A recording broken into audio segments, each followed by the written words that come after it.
All right, ladies and gentlemen, MrSotko here. Welcome back to the channel. Got a whole bunch of good crypto news stuff for you today. And I was kind of at odds at the beginning of this video that which one is going to be the main title, this or the next little tidbit I have for you. And I decided to go with Craig Wright because everybody loves a good Craig Wright article. But the next article, you should stick around for it because it's really bad. But not to worry, we'll get to that in just a second. So Craig Wright once again provides unsatisfactory evidence of being Satoshi Nakamoto.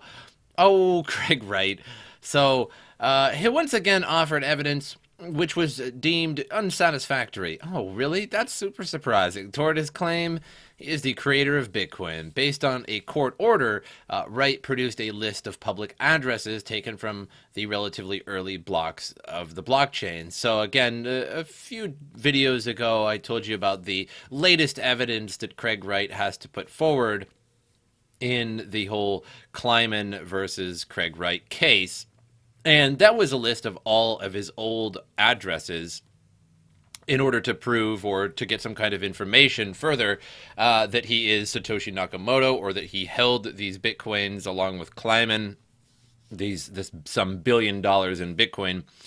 So Wright's lawyers presented them, then immediately redacted the list of wallets, but not before community members got a hold of the information first. So they presented it, and then they were like, oh, this isn't good information, so we better get rid of this. The lawyers were like, no. They're like over at the corner, don't do it. But not before the community got a hold of it, as usual. For now, the consensus is that the type of evidence is not enough. Oh, wow, it's, again, surprising. Since Wright has not proven ownership of any of the private keys possibly belonging to Satoshi Nakamoto, the evidence is part of Wright's case against, again, the estate of Dave Kleiman regarding the ownership of a significant stash of Bitcoin, and the addresses listed are connected to the very early Bitcoin blocks, literally within days of the launch of the Bitcoin network. Wright claims that the Tulip Trust, an entity established to hold the Bitcoin haul of his early mining operation, is in fact sorry, I couldn't even handle that one. Is in fact the owner of the coins in those addresses. So that's just proof, right? Because of the Bitcoin Tulip Trust document. Yeah, no, that's totally proof. That's fine.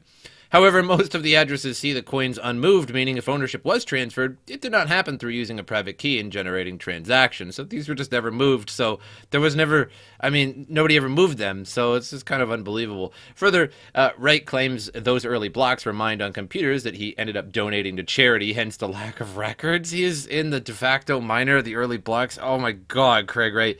The list of addresses could, in theory, be copied by anyone with access to a blockchain explorer. Literally, we could go and find those. Anybody can do that. You just go to the blockchain explorer and you could find those.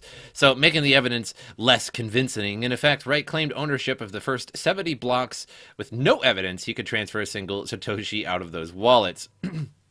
So Wright claims arrive at a time when the Got Satoshi site is just about 5 days, it's about 4 days and some odd hours, from unveiling the true identity of Satoshi Nakamoto. No, do I really think the Got Satoshi site that's been going around lately is actually going to unveil the real identity of Satoshi Nakamoto? Kind of doubt it, because even if it was just like a picture of somebody with a name and you're like, that could be Satoshi, you'd still have to move those private keys, move the Bitcoin verify to actually be Satoshi Nakamoto himself. So, with Craig Wright, he just keeps providing evidence that is just not evidence at all. Again, anyone can go through the blockchain explorer and find those old public keys and be like, look, these are my public keys. I found them. You know what I mean? Look how old they are. But like anybody can find that. That's like saying, that's like me going up and saying, hey guys, I am the writer of Catcher in the Rye. What do you guys think about that? And everyone's like, no, that's not true. And I'd be like, no, it is true. This is the pen that I wrote it with. And you're like, that's not evidence enough. And I'm like, oh, it's not? What? And everyone's like, no, that's not evidence enough. You're not the real writer of Catcher in the Rye. And I go, okay,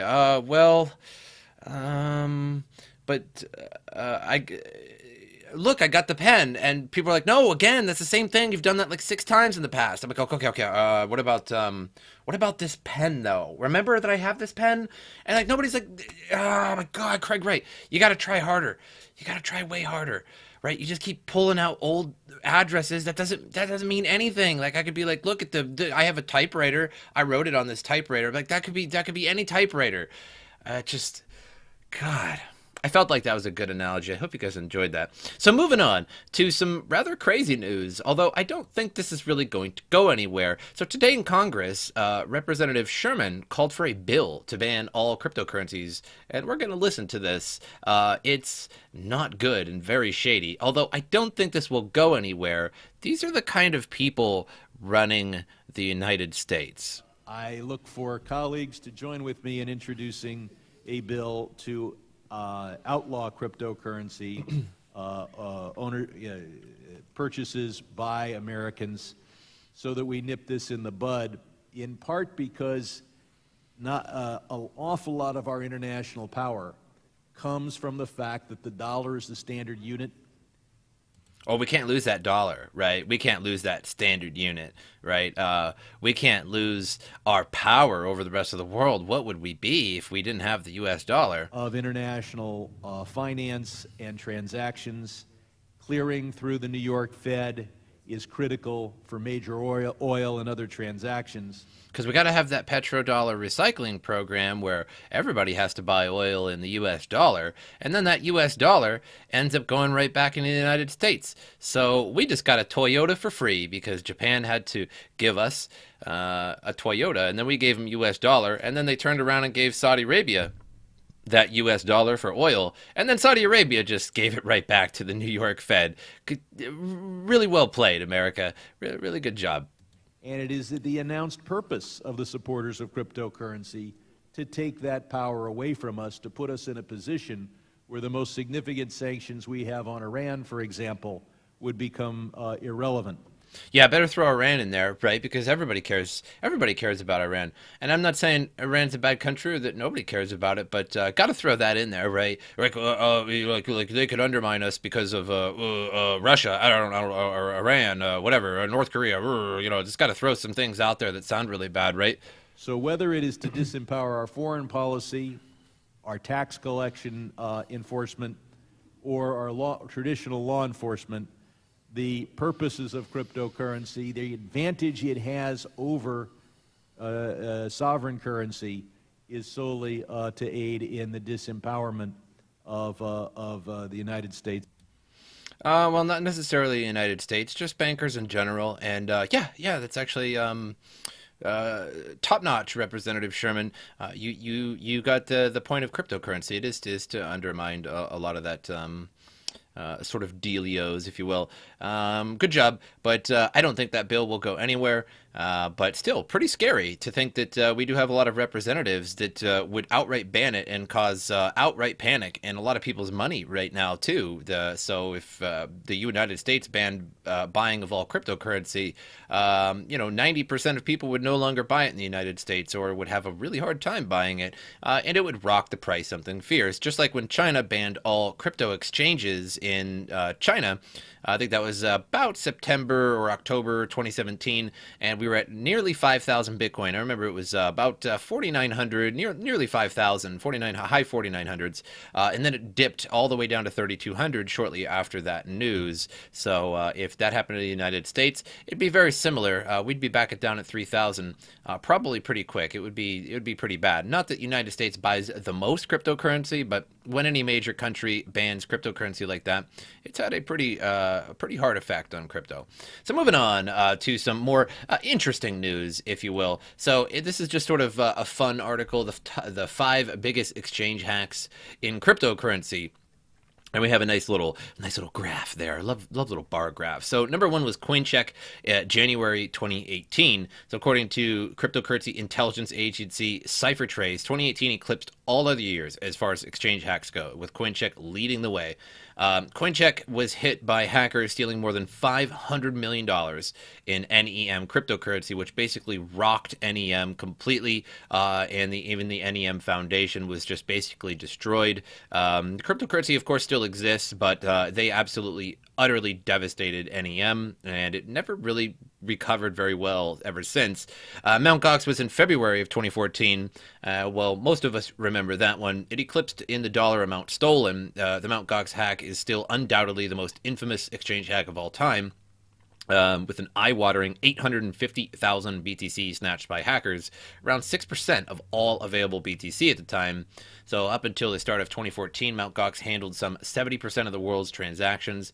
And while 200,000 of the stolen BTC was recovered, other users remain hopeful of recuperating their funds, and slowly they are going back to the rightful owner. So now 850,000 BTC is just tremendous, at the all-time high that be upward billions and billions of dollars. To be nearly 20 billion, something like 15 billion just off the top of my head, billions and billions of dollars. So it's easily the biggest hack of all time. But at the time, 850,000 Bitcoin probably wasn't worth as much as 500 million at the time, but depending on what price exactly it was. BitGrill, shady as they come, Italian exchange BitGrill lost 17 million nano tokens worth around 170 million in the third biggest exchange hack in crypto history. And while the hack was revealed in 2018, the plot around the story soon began to thicken as users became aware that the exchange had been targeted previously and was insolvent for a number of months. Oh, exchanges. Bitfinex, of course, August 2016, one of the largest exchange hacks in crypto history. It's a miracle that Bitfinex is still standing. It really is, if it wasn't for Tether and their little secret operations that they do with it. All the Tether bots are going to come to my channel now and say, I really like Tether, despite all of its flaws. I can't wait to get 20 of those comments from 20 different YouTube channels. Gee, I wonder if Tether is actually using bots on Twitter and YouTube. Or maybe it's just coincidence that 50 people comment on my channel every day with the same exact quote.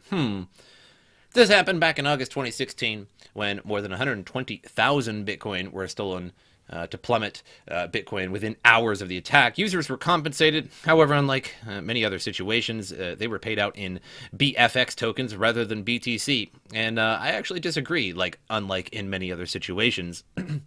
Because this seems to be something that exchanges do a lot. They're just like, let's make up a token, BFX, just make it up, right? And then reimburse everybody, and then they can actually trade the BFX for Bitcoin as new users put on it, right? So that means that I put on my Bitcoin to Bitfinex after the hack, and then I trade you my Bitcoin, my actual useful Bitcoin, for your totally made up BFX tokens. So it'll work itself out eventually as people just basically give away their Bitcoin for these BFX tokens that, again, we just went poof out of our mouths onto our exchange. Number 5.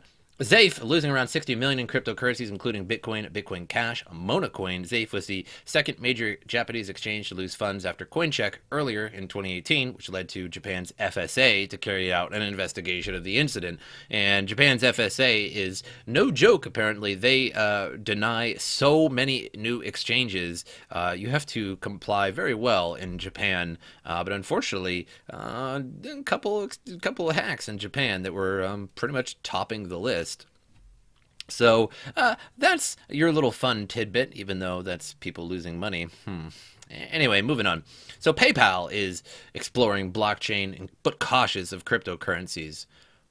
Right. Okay. So PayPal, yeah, the place that bans all kinds of basically anything that uses PayPal that uses cryptocurrencies. And PayPal, your favorite source of denying a transaction as soon as you get a product. PayPal, your favorite source of sending money and then just taking that money back after you get your service or whatever online. PayPal, scammer's choice. We love you, PayPal. PayPal exploring blockchain solutions, but it's really cautious when it comes to Bitcoin, even though they shouldn't be, and they should be going into cryptocurrency a long time ago. But it's probably run by a bunch of old people that are like, we don't need no cryptocurrencies. We'll just fall behind and die like everything else.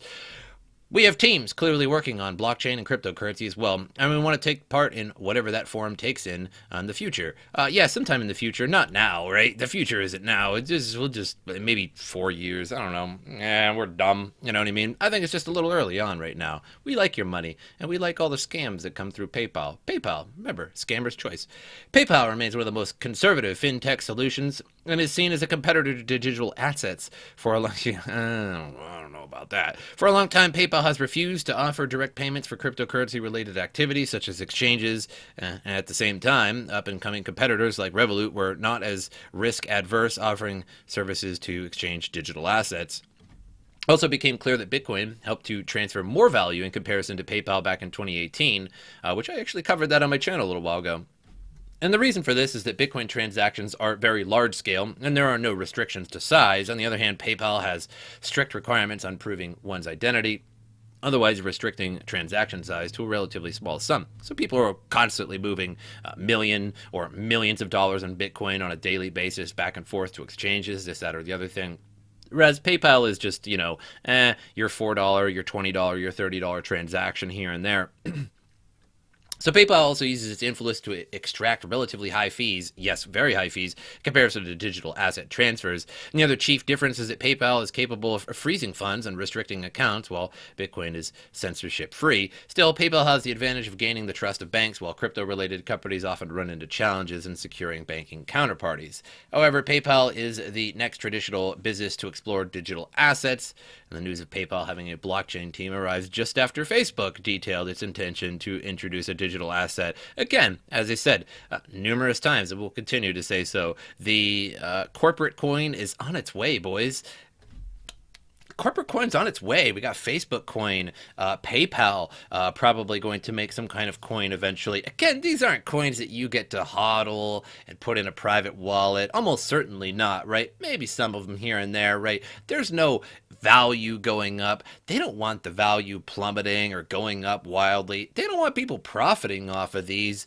It's just for them, right? It's only for them. You pay $16 and you get $15 in Facebook tokens that you can hand out when you see somebody make a cool cat post on Facebook. Oh, and they might give you $1 in Facebook cryptocurrencies if you watch an ad. Yeah, the same ad that they got paid $100 million to run on their platform. But they might give you $1. Here's your right. They're just chewing up, getting the flavor of the food, and then they're like, it just comes out just onto their shirt, and you just got to lick it off of their cotton shirt. So yeah, corporate coins, welcome. Moving on to CoinMarketCap, $191 billion market cap. Bitcoin dominance at 57.9% and rising. It's very interesting what's going on right now. Everybody is pouring money into Bitcoin. Yet the other coins, not so much. In fact, I looked at CoinMarketCap a good 4 or 5 hours ago. I was doing a live stream on DLive. Follow me. Right? This is me like nudging. It's in the description below, right? Anyway, about 4 or 5 hours ago, and everything was red. So like even these like random greens, these were not here. Everything was red. All the altcoins were down. So I seen it pretty much right about here where everything was just going down. Now we have a few things kind of starting to go up, but very interesting how everybody is just completely ignoring most of the altcoins right now, and they are going up a little bit and staying up there, and I'm sure the rise will come sooner or later here. But Bitcoin absolutely exploding now. 6,200 Bitcoin breached 6,300 I think a couple times on various exchanges, but it looks like the bull run is here for now. Now there may be some intra-day dips and such, when the RSI gets too high and dumps down $100, but for the most part, I do believe that the bull run is here. I'd be a little bit surprised to see a return into 5,500 or below range. And with all of the news coming out, Ameritrade, Fidelity, E-Trade starting to trade exclusively Bitcoin, which is going to open it up to a lot of people that would never have otherwise gone to a cryptocurrency exchange, but only trust their stock exchanges, and that they'll put some of that money into Bitcoin, which will raise the price. Another thing is, so again, all the institutional investment coming along, and of course the Bitcoin halvening as well. So we'll be talking about that pretty much every time, because that's going to be big, both psychologically and physically, that there's only going to be half rewards for ASIC miners, and well, they're going to have to kind of sell it for double price if they're going to want to make profit. That is, unless Bitcoin is already at 10, 12, 15,000, then of course they'll be making profit, probably even still. But again, a lot of them will hold on. A lot of them, every time they put it onto an exchange, they're going to put it on there for a little bit of a premium and kind of coax people to move up just a little bit. So psychologically, I think we'll even have a bigger effect. But I hope you guys enjoyed this. That's all I have for you guys today. Make sure you subscribe to the channel. Like the video. That helps out a lot. My social media in the description below. Give those a follow when you get the opportunity. But again, that's all I have for you. And as usual, I will see you guys next time.